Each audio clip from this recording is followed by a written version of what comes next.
Le diabète est en constante augmentation dans notre pays, principalement au cours des 2 à 3 dernières décennies. On a assisté au triplement de la prévalence du diabète, de la fréquence du diabète dans notre pays. En effet, on est passé d'environ 2% à plus de 6% entre la fin des années 90 et le début des années 2000. Par ailleurs, le diabète est 2 fois plus fréquent en milieu urbain qu'en milieu rural, et ce, en raison du changement drastique du mode de vie qu'il y a entre les populations urbaines et les populations rurales.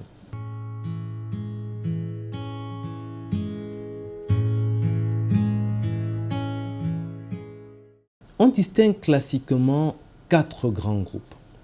Il y a les 2 principaux types, le type 1 qu'on appelait avant diabète insulinodépendant qui survient chez le sujet jeune et parfois chez l'enfant. C'est un diabète où on a quasiment absolument besoin d'insuline pour le traitement. Il y a à côté le diabète de type 2 qui est la forme de diabète la plus fréquente. Le diabète de type 2, c'est le diabète qu'on appelait avant diabète de la maturité ou diabète non insulinodépendant. C'est une forme de diabète qui survient effectivement avec un peu plus d'obésité, avec l'âge. C'est cette forme de diabète qui nécessite un dépistage. C'est la forme la plus fréquente, c'est la forme en forte augmentation. À côté de cela, il y a ce que l'on appelle le diabète gestationnel. C'est une forme de diabète que l'on va diagnostiquer au cours de la grossesse et qui, dans la majeure partie des cas, va quasiment se normaliser après l'accouchement, mais avec un risque de demeurer diabétique qui est plus grand que le reste de la population.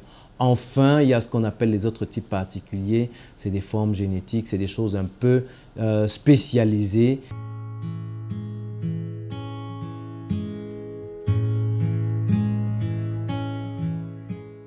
Les enquêtes que nous avons menées montrent que 3/4 des patients dans notre pays s'ignorent.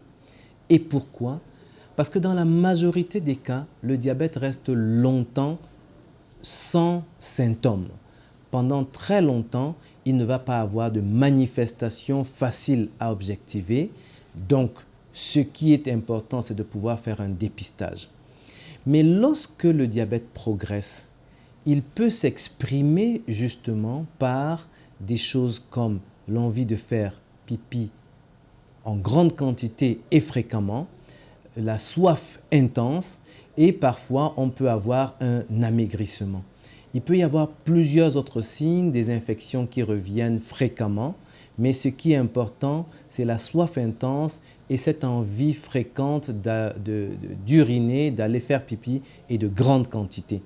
Mais retenons que dans plus de la moitié des cas et pendant très longtemps, le diabète n'a pas de symptômes qui puissent alerter, ce qui veut dire que les personnes à risque doivent se faire dépister pour savoir si elles ont un diabète ou pas.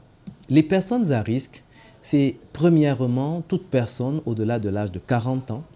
Deuxièmement, les personnes qui ont au moins un apparenté ayant le diabète.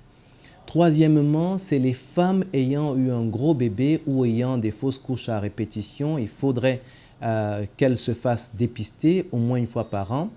Quatrièmement, les personnes ayant une hypertension artérielle. Cinquièmement, c'est les personnes ayant un surpoids ou une obésité.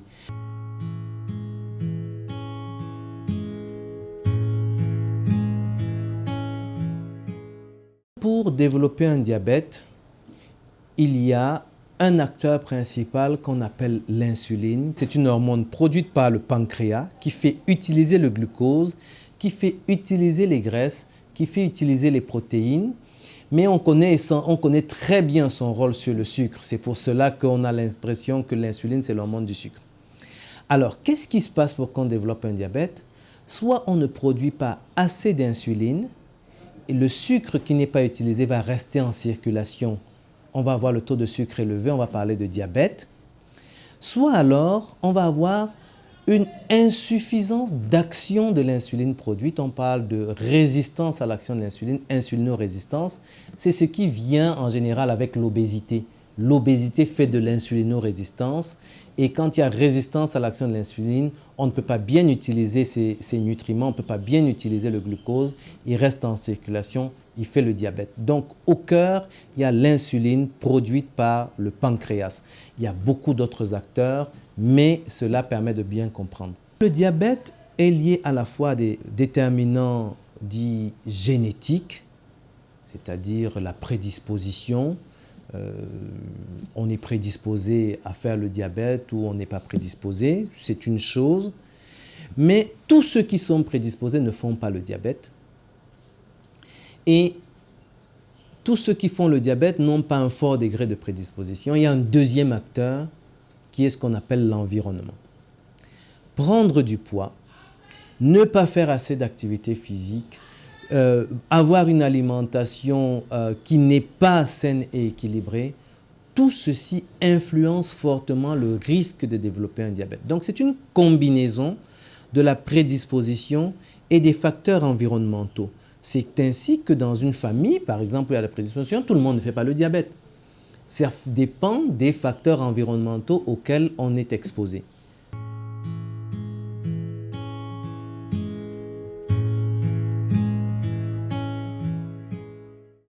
En ce qui concerne le traitement, la pierre angulaire, c'est l'éducation thérapeutique. Il est capital que les personnes qui vivent avec le diabète comprennent leur maladie, comprennent les objectifs du traitement et les principes du traitement. C'est le patient qui est son propre médecin de première intention, ce avec les conseils des professionnels de santé. Donc l'éducation, le malade doit comprendre de quoi il est question et pourquoi on le traite. La deuxième chose, c'est ce que nous appelons les mesures hygiéno-diététiques. Il s'agit de quoi? Il s'agit d'une alimentation dite saine et équilibrée. Il s'agit de la pratique régulière de l'activité physique. Alors, et bien sûr, éviter les autres facteurs de risque tels que le tabac, par exemple.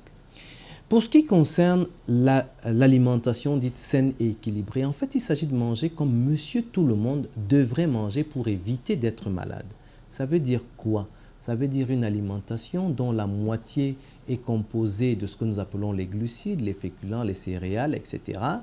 Et qui est riche, une alimentation riche en fibres, c'est-à-dire les légumes et les fruits. Une alimentation où l'on diminue les apports de graisse et les apports de sucre raffiné. Les graisses, c'est toutes les huiles, c'est le beurre et c'est également les graisses cachées dans les viandes dites grasses. Donc, une alimentation dont le fondement, c'est bien sûr les glucides avec de préférence les glucides complexes, les céréales, toutes nos graines et puis même les tubercules non transformés, avec un apport important de légumes, une réduction des apports d'huile, de graisse. Voilà ce que l'on attend en termes d'alimentation, en rajoutant à cela le fait qu'il est important de fractionner les repas, c'est-à-dire d'avoir plusieurs repas dans la journée et de les avoir à des heures régulières. Pour ce qui concerne l'activité physique, c'est également la régularité, la pierre angulaire. C'est une activité physique au moins 3 fois par semaine, au moins 30 minutes par session. Ça n'a pas besoin d'être une activité physique intense. Ça peut être la marche à pas vif de préférence. Ça peut être plusieurs autres activités, la natation, le jogging, etc. Mais la marche, c'est l'activité physique la plus naturelle et qui permet de combattre efficacement le diabète. Je l'ai dit, il faudrait arrêter, si possible, la consommation de tabac et mener par ailleurs une vie que je pourrais qualifier de saine. Voilà pour ce qui concerne les mesures dites hygiéno-diététiques. À côté de cela, il y a des mesures spécifiques qui permettent de prévenir les complications. C'est inspecter les pieds, l'hygiène des pieds, l'hygiène des dents, inspecter les pieds, s'assurer qu'il n'y a pas de lésions, éviter de se couper les ongles avec la lame de rasoir parce que ça peut faire des lésions qui ne guérissent pas bien chez le patient diabétique. Il y a une série d'éléments capitaux comme cela que les professionnels de santé communiquent aux patients. Et enfin, il y a les médicaments. Et dans les médicaments, on peut avoir les comprimés et on peut avoir les médicaments injectables. Dans les comprimés, on a plusieurs classes et dans les médicaments injectables, on a des nouvelles classes, mais on a surtout l'insuline. Que ce soit les comprimés ou l'insuline, le point essentiel, c'est la régularité. C'est des médicaments que l'on va prendre une ou plusieurs fois par jour, mais qu'il faut prendre tous les jours. Et je voudrais insister sur un point. Autant le diabète au stade précoce n'aura pas de symptômes, autant un patient diabétique traité peut arrêter le traitement pour plusieurs jours sans rien ressentir. Alors il ne faudrait pas se tromper là-dessus. Ce n'est pas parce qu'on ne sent pas mal, parce qu'on n'a aucun symptôme à l'arrêt du traitement, que le diabète est fini. Le diabète, c'est une maladie très sournoise. Donc, la régularité du traitement, qu'il y ait des symptômes ou non, est véritablement capitale pour réussir la prise en charge du diabète. Qu'est-ce qui va donc nous permettre, comme indicateur, de savoir qu'on est bon ou pas? Eh bien, le premier indicateur, c'est la qualité de vie. La prise en charge du diabète vise à améliorer, à préserver la qualité de vie. Le patient doit se sentir mieux. On ne doit pas rechercher des chiffres au détriment de la qualité de vie. On n'aura pas soigné efficacement le patient. Donc, 1, la qualité de vie. 2, ce que nous appelons le contrôle métabolique, le contrôle glycémique, c'est-à-dire avoir des chiffres de taux de sucre dans le sang qui sont quasi normalisés. Et des chiffres, le taux de sucre dans le sang, je profite pour le dire, c'est très variable d'une minute à l'autre. Ce n'est pas la peine de dire j'avais 1 gramme hier, j'ai 2 grammes aujourd'hui, qu'est-ce qui se passe, etc. Donc c'est très variable d'une minute à l'autre, d'une journée sur l'autre. Mais il est important que cela varie dans des limites qui ont été fixées d'un commun accord entre le praticien et le patient. Les objectifs sont personnalisés. Il n'y a pas un objectif qui soit valable pour 2 patients, les objectifs sont personnalisés. La troisième chose, c'est le contrôle de ce que nous appelons les facteurs de risque cardiovasculaire. C'est quoi? Lorsque cela n'est pas pris en charge, pourrait favoriser la survenue d'infarctus, crise cardiaque ou d'AVC, etc. C'est-à-dire le contrôle donc, du tabac, pas de tabac, le contrôle de la pression artérielle qu'on appelle classiquement la tension, et le contrôle des graisses dans le sang, le cholestérol, en particulier le mauvais cholestérol. Donc le contrôle de ces facteurs-là est le troisième objectif, la troisième cible et le troisième facteur d'évaluation de l'efficacité du traitement. Le traitement du diabète est onéreux, mais l'absence de traitement est encore plus onéreuse. Le traitement du diabète a bien sûr ce qu'on appelle en économie de la santé des coûts directs, le coût de la consultation, le coût des médicaments, le coût des examens qui doivent être faits régulièrement. Ce n'est pas négligeable. Dans notre pays, il y a des efforts des pouvoirs publics qui permettent qu'aujourd'hui, le flacon d'insuline qui coûtait 14 000 francs CFA coûte 3 000 francs CFA. Ça, c'est une avancée importante. Il y a également avec des partenaires étrangers la prise en charge gratuite du diabète de l'enfant, ceux qui ont moins de 18 ans, mais il y a tous les autres pour qui ça reste effectivement excessivement onéreux. N'empêche, il est moins cher de prendre en charge un diabète que de ne pas le prendre en charge. Parce qu'un patient en dialyse, pendant 1 an, coûte plus cher que la prise en charge d'un patient non compliqué pendant 20 ans. Parce qu'un patient qui a une lésion du pied diabétique a en hospitalisation une durée moyenne de séjour qui avoisine les 95 jours, contrairement aux autres qui ont des durées d'hospitalisation qui sont inférieures à 5 jours. Et quand on voit dans l'hospitalisation et les frais d'hospitalisation et les frais de taxi pour rendre visite aux malades, etc., on peut comprendre que le diabète non traité coûte horriblement plus cher que le diabète traité.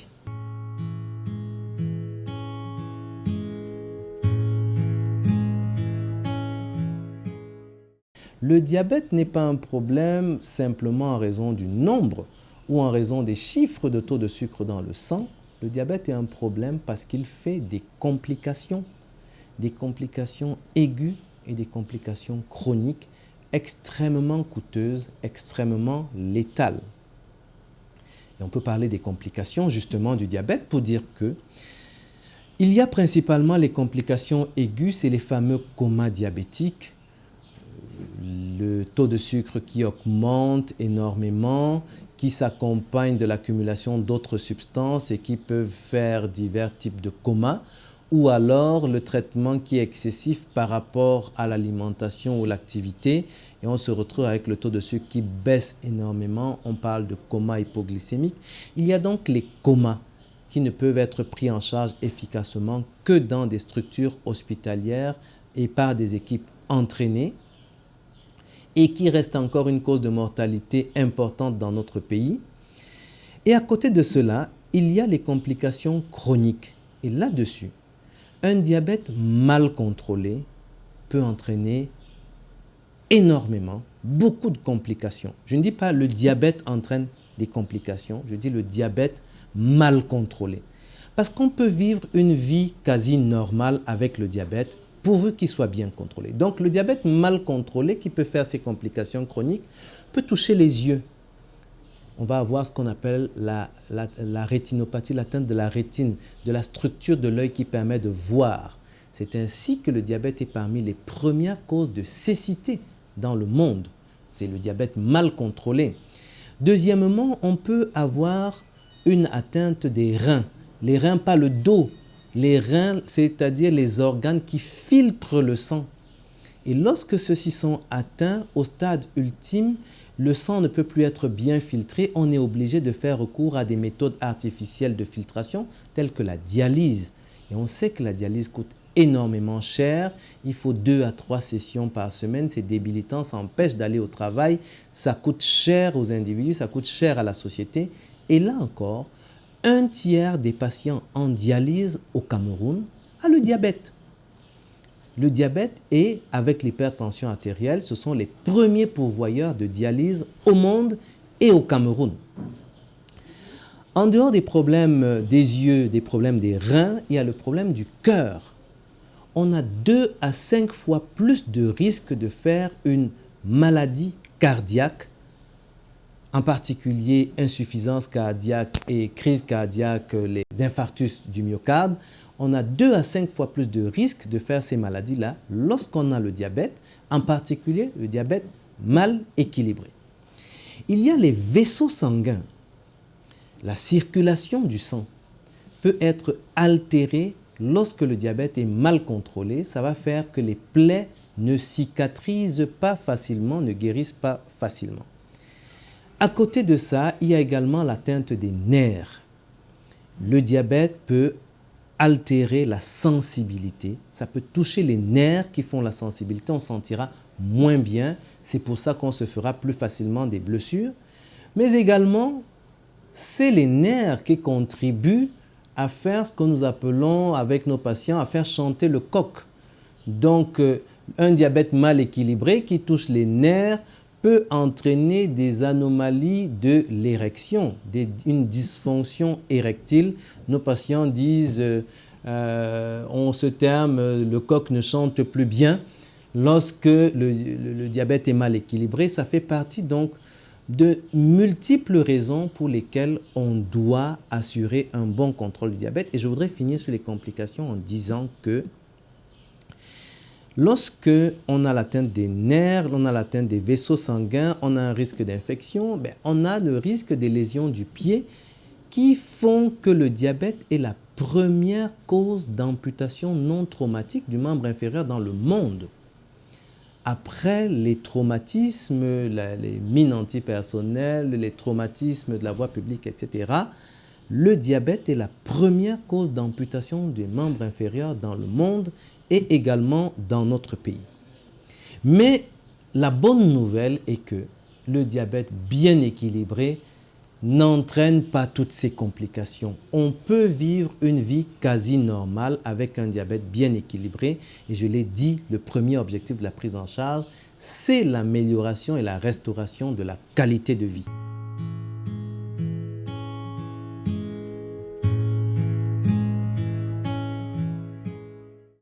À vous, malades diabétiques, je vous recommande de respecter les posologies de vos médicaments. Achetez vos médicaments en pharmacie.